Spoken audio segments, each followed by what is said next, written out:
I'm so happy that you're my first guest. The microphone's right behind you, Emmitt. A legend here on Media Row. They used to call it Radio Row back when you were winning Super Bowls. Yep, it used to be called that. It did. Progress. Yes, they certainly have. Days have progressed to a point where we need something like Tableau. Tell me. Most definitely. Tableau is one of those devices that bring live streaming to your house. With Tableau, you can watch, pause, record live televisions, local news, live sports, popular shows, and it only costs about $100. You get over 125 plus channels. Wow. With Tableau, if you remember this past fall when the networks was arguing over whether or not we're going to show this television, who's going to show this football game, and everything was blocked out. With Tableau, you would have been able to catch all the football games and some of the sports activities without any of those disruptions. I mean, you're saving every month. You're saving your time every month, it sounds like. And I'm saying you can record for 50 or more hours. Let's go. What show are you recording right now on your Tableau? What you watching? I'm probably watching Landman or something like that. Landman. Yeah. Okay. Yeah. I haven't seen an episode. Or I catch a football game or so, something and that I wasn't able to watch throughout the week or something like that. You're such a legend. Having you so great. But, I mean, I don't know. You're walking around these hallways sort of innocent, like you didn't do anything in 1992, in 1993 to this team. Like, what is that like when you see fans? They let you have it? Well, you know, it's cool to be back around the Super Bowl atmosphere. The Super Bowl itself is the biggest game in all the sports, if you ask me, outside of the World Cup and things of that nature. But when it comes down to American football, there's nothing better than this because you got great football players. I had great athletes that are out here trying to secure their dreams, if you will, and that is of winning the Super Bowl. But then you crushed these Niners fans' dreams twice. What are you, 2-1 in the postseason against San Francisco? Well, they crushed the Cowboys' dreams back in the day when Dwight Clark caught that one pass, and then they went on to win 3 or 4 Super Bowls after that. So we had to regain our dominance. Yes. Put it that way. We had to do that again. We had to defend the Cowboy Nation. The Cowboy Nation, let's talk about it. The star, the icon. I mean, there's Netflix and all this and playing on Christmas. I was there against the Commanders. When you look at it now, I mean, I miss those days. The NFL's better when the dominant is the word you use for the Dallas Cowboys. Are they still America's team in your eyes? Oh, yeah. Tell me Never more. will change. Never. No, that brand has been with us forever. And that's like changing Nike. You know what I'm saying? That just doesn't happen. That's like Tesla. People think Nike's not on anymore. Please, look at these. Look at these. Look at that. Look at that. You're right. Yeah, it's keeping them hot. Nike is always. You got to, I mean, people can say what they want to say, but yet they're walking around in Nike shoes. The Dallas Cowboys are going to be and will remain America's team because they coined it. Okay. And it's been branded that way, and it will continue to be that way. All we have to do is just get to the winning ways. And once we get to the winning ways, maybe just one. Maybe just one win. 13 playoff appearances since his last Super Bowl, 0 NFC championship berths. Yeah. It doesn't look good. It doesn't look good. But it looks good for the doggone 1995 Super Bowl championship team. It certainly does. Listen, Jerry made a lot of moves this season. The Micah trade, we know that. If you had to put like if you're a teacher, a letter grade on the way that this has all been managed, what grade are you giving it? I'm going to give him an A right now. And here's why I'm going to give him an A, because the number of picks that we were able to receive through that trade gave us the ability to make certain trades and get more picks to build the organization the way it needs to be built. Right. It reminds me of a situation like trading Herschel Walker. Maybe not as dynamic, but you get the picks that you want and you get a chance to maneuver and trade for other picks and other players. We got 2 good ones that came in to help our defense. Quinn and... Yeah, exactly. Come on now. Now, Star. And we just backed that up with some other players on the defensive side of the ball. I'd like to know more about that. So Dallas has the 12th and 20th, and Emmitt Smith, you're on the clock. What are you doing with those? I'm going to probably trade now to get some more picks, and I'm going to probably work on getting some more defensive players in there. Okay. And whether if somebody from Miami, defensive front, is available, I may go after him. If he's not, then I'm going to trade down and I'm going to get some other picks. There are other D linemen that we can go get. Guys out of A&M. Yeah. You got some guys at University of Texas. Got the guys at the University of Florida that we can go get. Guys at the University of Georgia. Do you want to be a GM? Why don't you ever? Would you be a GM, Emmitt? The pay is good, yes. Yes. G. Emmitt. Yeah, I mean, at the end of the day, look at it this way. G. Emmitt, look what I just did. Yeah. So I'm going to take that 12 pick and I work with it. I take the 20-something pick and I work with it. And I take the other picks. Well, we got a second round, we got a third round, we got a lot of picks. Yeah. Have you talked to Jerry about Javonte Williams being a free agent? Obviously, your son EJ declared for the draft. No, I haven't mentioned that to the Cowboys. I'm going to see the love that they have for me. You just want to watch. I just want to watch. You want to watch and wait and see if they come to you. I'm going to wait and see. I love that. The biggest pending move this offseason is whether or not what Jerry does, and honestly, Emmitt, when he does it. When are you going to deal with George Pickens? You know, because he's going to wait till the end or whatever. I had CD sitting here yesterday saying that he's politicking to keep him. He wants to get involved. Dak has said he wants to get involved. If you're Jerry, what and when are you doing it? Me, as a GM, I would make that decision right now or right before the draft so I know how to proceed in the draft. And not only that, I would solidify my offensive scheme with Lamb, Pickens, and our tight end, the way we ran the ball with Javonte. That solidifies the foundation. I would upgrade the offensive line so we can be better. I would upgrade the defensive line so we can be better. Get linebackers in there as well. A corner maybe. I think our corners can be pretty good. You like it? The problem is we let Al Harris go. I would try to get Al Harris back to Dallas to keep that secondary intact. That secondary was hella good when Dan Quinn and Al Harris was together. The front, the secondary. That's why Chicago is as good as they are right now. Because of Al Harris and that secondary and what they're doing up front. Okay. Do you try to have these talks with Jerry? No. You don't? No. My talks with Jerry, somebody in the Cowboys organization is going to hear me say these things. But how do you restrain yourself? Because I couldn't. Like, everything you're saying is great. Cowboys fans want to hear it. Cowboys fans want it to happen.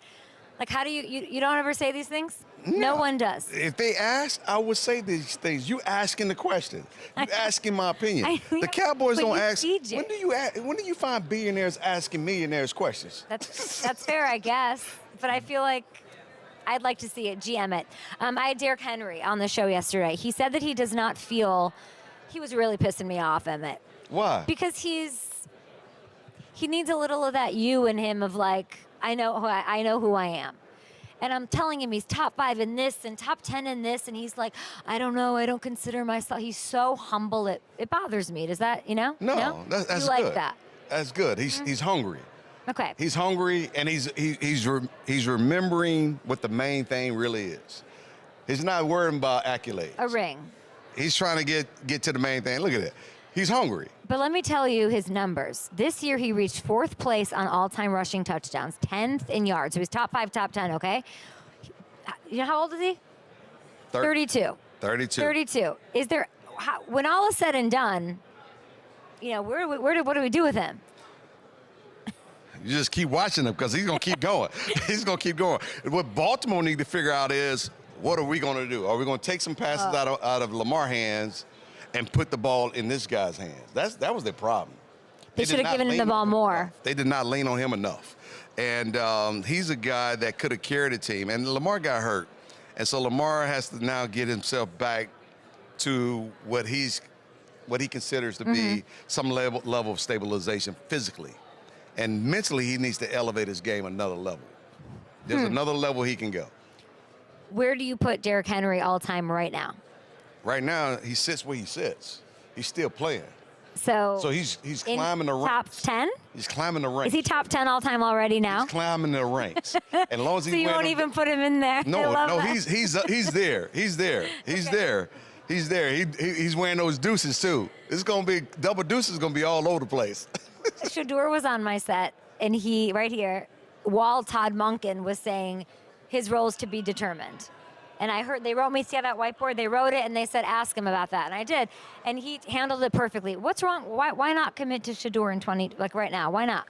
Is it the right move? I guess coaches want to make sure that guys know that there is no security in their position, and they want them to be as competitive and compete for the job. No one wants to hand anything to them. This is the way that they're treating Shedeur. But they handed it to Drake May. Yes, they did. They handed it to kid out in San Diego. They also handed it to the kid in Jacksonville. They also handed it to Sam Darnold. They also handed it to other players. So, and what does Cleveland have? Absolutely nothing. So what's the debate? Are you going to give it to Dylan again?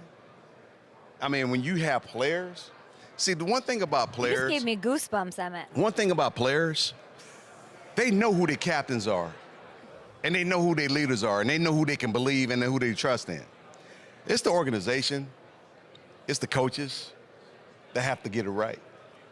You can name somebody a captain, but if they don't have the respect of the team, they're not truly a captain. Some people earn that right. I would imagine Miles there is the captain, but no question. He's one captain on the defensive side, but who's the captain on the offensive side? You tell me. Who believes in who? Who, when you step on the football field, how are the players responding to you on the football field versus someone else? Church of Emmitt Smith here. Would you have named him the starter? I would. If that was you, right get the head coaching job, they're asking you, yeah. Oh, yeah.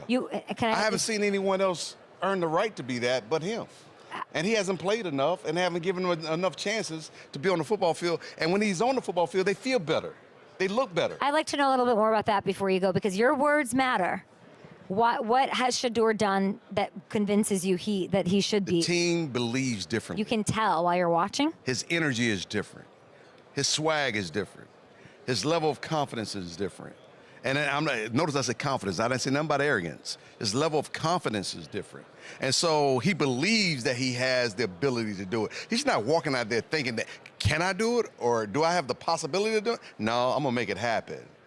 That's the way he's approaching it. And I appreciate it. And I've known Shedeur since he was a kid. And I watched him grow.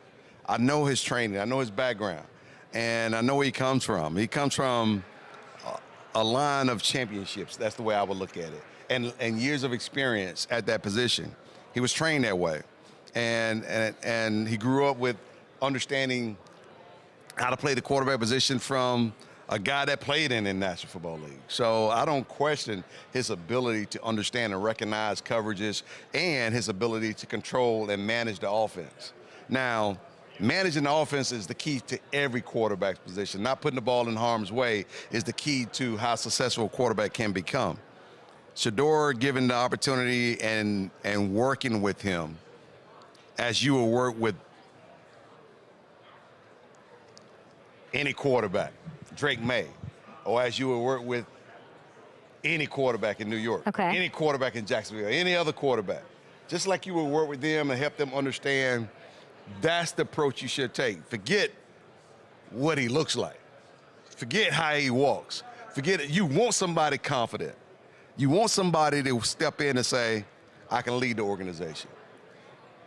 Well said. And willing to take on the pressure and manage all the questions that comes his way like a professional. He did that here on the He don't throw nobody under the bus, including his coaches. Emmitt is going on Shedeur, y'all. He is not stopping about that's somebody you. What the hell? I mean what are we talking about? Are we talking about some BS? Emmitt cannot. I'm going to let you go because I got a question for you. Uh-oh. Here we go. How does Shedeur Sanders make the Pro Bowl with just 5 games in the National Football League? Answer that.